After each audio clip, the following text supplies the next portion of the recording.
Good morning. Welcome to Forex in Four. Today is Wednesday, November 30th, 2011.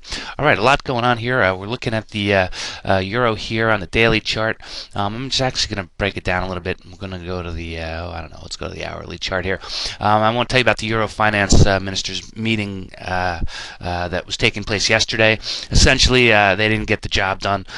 They're basically now begging the IMF to come in and help better support this. As we know, the IMF is essentially a U.S.-funded fund, the International Monetary Fund, but all the money comes from the United States. So they're thinking, well, if the IMF can come in and then somehow support the EFSF, then everything will be fine. Well, guess what? The U.S. may not have the money to do that, so essentially they're trying to kick the can over to somebody else. In the meantime, they've all agreed that they need to expand the EFSF and that they're going to lever it and that they're going to guarantee some of the bonds of the peripheral countries, I think around 30% or something like that. But essentially what they're doing is they're attaching a credit default swap to the bonds that are trading. So they're saying, well, you can buy these bonds. They may default. If they do default, we'll give you back 30 cents on the dollar. But you know what? We're not going to really do much more than that. And, everybody's waiting for this huge Euro bond solution where they come in and just say, listen, we're going to take it all under our house, issue some debt at reasonable interest rates, and the market's going to buy it. All right, right now we know that debt yields are rising in all these countries, and it's starting to get to a point where it's well, not only is it unsustainable, but it's very detrimental. So they didn't really do much over there in Europe yesterday. But what's happened this morning? Some decent news out of Germany. The unemployment rate fell there, let's see, to 6.9% from 7%. They were expecting to lose 5,000 jobs, and they actually, I don't even know what this number is. That looks wrong. I think they gained some jobs there. So that was a decent number for Germany. All right, we also have GDP figures, CPI figures in the Eurozone. Came in as expected at 3%, although for the harmonized in Italy, that came in just a little bit lower. So they're doing okay.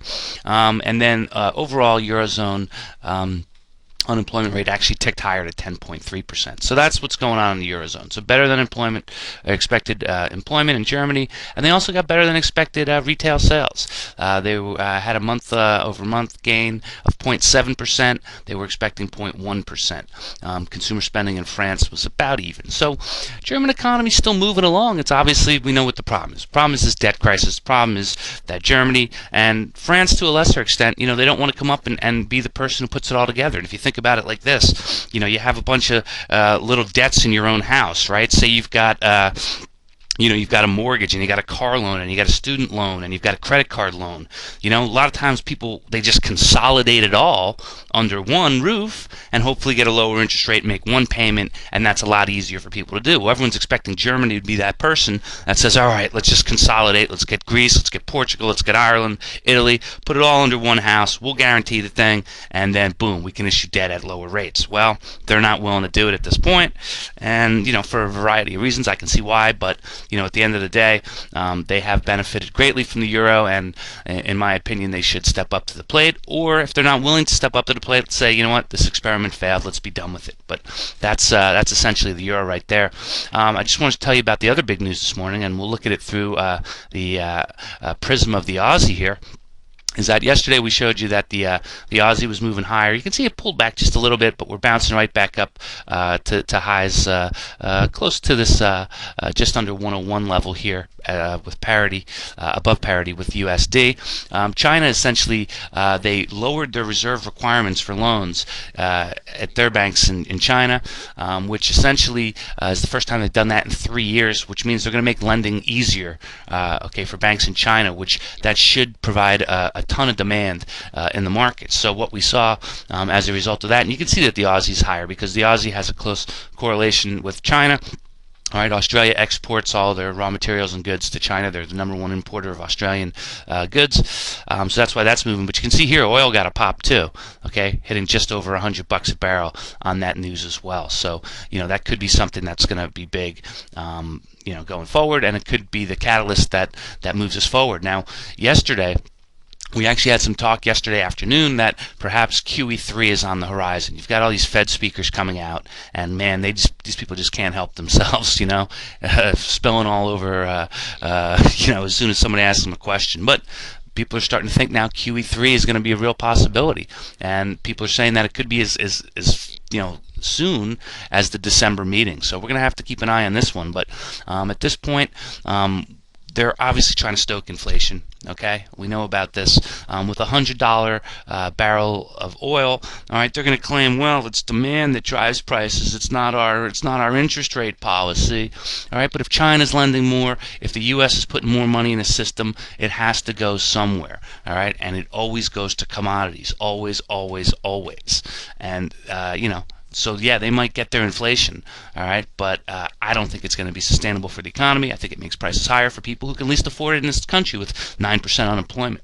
Although we're going to see this Friday if the non-farm payrolls numbers picked up at all, but at this point, I don't think it's going to be enough to get us moving in the right direction. Okay, it might be a good number, but not enough to turn things around. All right, let's look at what else is coming out this morning. We've got Canadian GDP figures. Let's see, those are coming out, GDP figures coming out in about an hour's time, and they're expected to have a month-over-month gain of 0.3%, which is going to push the year-over-year number to 2.7%. So we'll have to keep an eye on that. But you can see here on the hourly chart that the dollar's been weakening versus the Canadian dollar, all right, and that we're coming back in closer to this parity level. So you can see here, all right, maybe 102 is in sights here for today, should the Canadian GDP figures come in a little bit better than expected. All right, we just actually had reported, let me see if this came out yet, the Challenger Challenger jobs cuts, and it came in lower than expected. Also had U.S. mortgage applications, which also came in lower than expected. Those aren't good numbers. All right, we're going to go look back at the through the prism of the euro. And basically, we're expecting that in the U.S. that things are just sort of meandering. They're not getting much better. All right. Later this morning, we're going to have pending home sales. All right, and we're also going to have the the Challenger, the ADP employment change numbers. Okay, we're expected to add 130,000 jobs. So we're going to see if we get any sort of sneak peek into what may be coming. But recently, housing numbers have been awful here in the U.S. All right, and people have high expectations for this non-farm payrolls number on Friday, which is obviously more important than the ADP number. And you can't make a direct correlation from ADP to non-farm payrolls. Should this number come in better than expected? All right, sometimes they happen to line up, but it's really more coincidence rather than correlation. There's nothing I've seen that suggests otherwise. And then after that, we're going to get the Fed's beige book release coming out a little bit later today. So, really what we're looking at here is more of the same. Okay, we've got Euro leaders kicking the can down the road, or trying to foist it onto somebody else. All right, they're not willing to step up and do the hard political thing, and that's what we're seeing across the board. I mean, everywhere you look, this is a politicized world, and I'll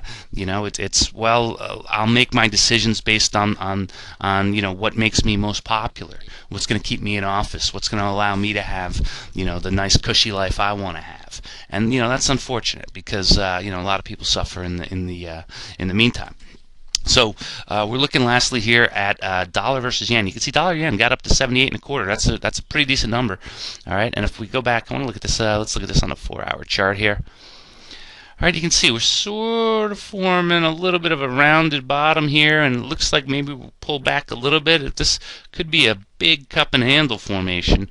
Okay, which could send us up the next leg higher, say 79, perhaps even 80 here by year end if the numbers turn themselves around. So, that's kind of what we're looking at with dollar yen. Other than that, not a whole heck of a lot going on. Pound today is just sort of moving about. It's got the same move as everybody else. We saw some dollar strength overnight based on the news that came out of Europe last night, and then boom, everybody got the bounce this morning on the Chinese news that they've reduce the reserve requirements. So, that's really what we're looking at here. If you go back and you look at this Aussie, take a look at the chart of the day that I did yesterday for you. Okay, we're calling for Aussie at say up to 102.50 here by perhaps as early as the end of the week if we get a good non-farm payrolls number. So we'll have to see what happens. But right now it looks like the trend is starting to move a little bit higher, and we've got some room to the upside. So that's what I'm looking at today, gang. Good trading to all.